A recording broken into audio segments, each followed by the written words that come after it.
So, so like, This is so funny. so try and give me the. Okay, if I give you okay. Yeah. No. So if the camera's here, try and bring it out here, and then try to come across right in my face, and then Aim from for your my eye. eye line. Yeah. Okay, so So out here. I'm fighting. Okay, yeah. we're fighting, and then I go. Boom. Okay. So come across this way. Oh, Right this across way. this way. This Yeah. way. To feel this. Okay, ready? Oh. Aloha Hawaii, I'm here with Saxon Sawai. You may look very familiar because he has been on many shows like Magnum PI, NCIS, and Hawaii 5-0, so welcome. Thank you. Thank you for being here. So I kind of wanted to talk to you about yourself. What got you into being an actor? How are you a highly trained martial artist to doing jiu-jitsu, to being a Japanese actor, to traveling? Just tell me all about it.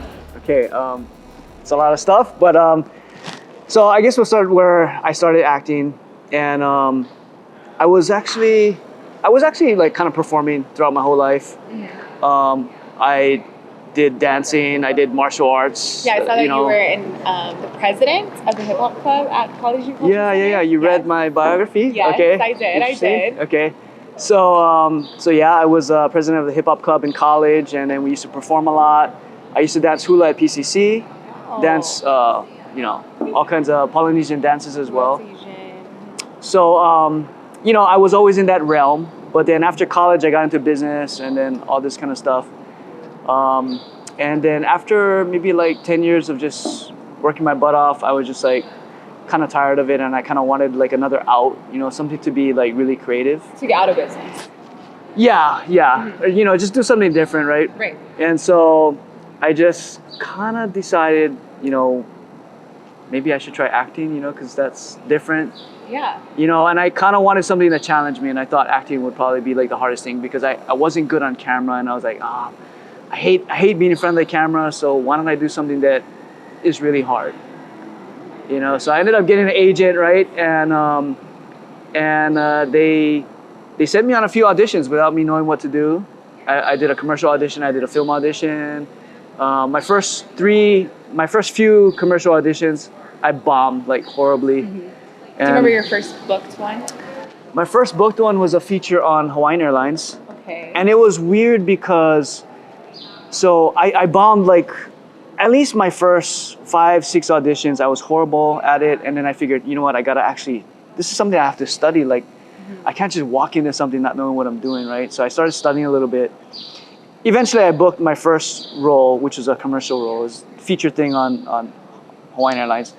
And then my agent calls me back 5 minutes later. And I was like, she's like, oh, you booked the role. I was like, yeah, you guys called me up already like 5 minutes ago. And they're like, no, you booked like... you actually booked I booked Hawaiian another Airlines. role. Oh, another one. Yeah, Okay. so it was for a documentary called Voices Behind Barbed Wire.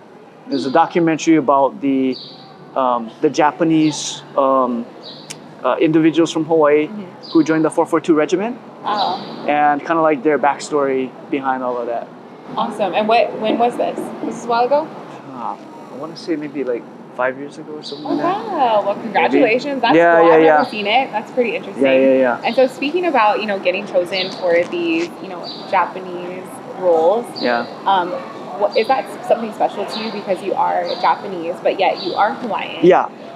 So a lot of people don't notice, I graduated from Kamehameha schools. Imua. Yeah, we were just talking about that, but yes, Imua. But I look really Japanese, right? And so, it's funny because I was actually born and raised with my Hawaiian great-grandparents. And so I didn't have the traditional upbringing of a normal Asian Japanese person. I ate fish and poi every day of my life. I didn't know really I was Japanese because my great-grandmother raised me every day and she taught me Hawaiian and all that. So I was brought up real Hawaiian. But, throughout the course of my life, I learned a little bit more about Japanese culture. I lived in Japan for 2 years. I served a mission in Japan for my church. And anyways, doing that documentary for, the Japanese people of Hawaii, it really hit home for me because I thought I knew what real warriors were. Being in martial arts and fighting and whatnot. The character that I played was a guy named Akira Otani. And his father has an interesting story. He was a big businessman in Hawaii. And what happened was, when the war came, they started looking, the American government started looking at all the people who had influence. People in media, people who had, you know, their own shows on the radio, people who were big in business, right? People who could influence Japanese people and possibly have connections with Japan. So what they did was, they got his father, they arrested him, took him to an internment camp in Mexico. Wow. And this guy, Akira Otani, although the government did that to his father, he was like, no, I'm an American. I'm going to prove to you guys where my heart is. So I want to join the military to fight for my country. The same country that just arrested his father for being a traitor. Yeah. And you had to play that guy. I played that guy. It was an honor to play Akira Otani because that guy is a legend. Rest in peace. He just passed away. But you know, it was an honor for me. And from that point on, I like grew so much pride in being a Japanese American because of me being able to portray Akira Otani. I think that's so interesting. I think that's very special too. Make me tear up. Yeah. But that's unreal. And that's something that you probably didn't think of, you know, growing up in Hawaii. And I feel like here in Hawaii, we are a melting pot of cultures. And everybody's everything, right? Right. So to just be connected with your other culture is just super special. And I'm the same guy that's up on the Mauna, you know, Kukiai Mauna, right? So I got the Japanese side, but I also got my Hawaiian side, right? So respect to both cultures. So aside from that, what are you working on now? Is there anything that you just finished or what's coming up? So I was in LA about a month ago. I worked on a really cool indie film called The Cure. It was kind of like a futuristic movie about Chinese and the government and people defecting from the government. It's in post production right now. Okay. Yeah, so that'll be in like kind of like the film festivals out in LA, and then I got a chance to play a Chinese person and speak some Mandarin. You know, my Chinese is really bad, but you know, I got to learn it and speak a little bit of it, so that was pretty cool. That is cool. And I just got finished filming for NCIS Hawaii, so I have a co-star role on NCIS Hawaii, and it's going to be episode 5.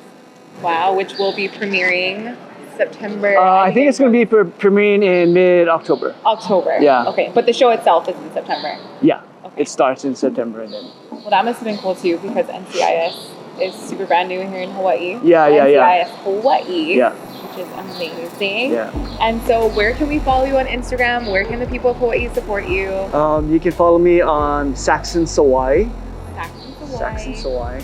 And make sure to keep an eye out because he is going to be everywhere, either as a Japanese actor, speaking Mandarin, or on NCIS coming up soon. Yeah. So thank you so much, Saxon. I appreciate it. Thank you. Yeah, appreciate it. Mahalo. Thank you.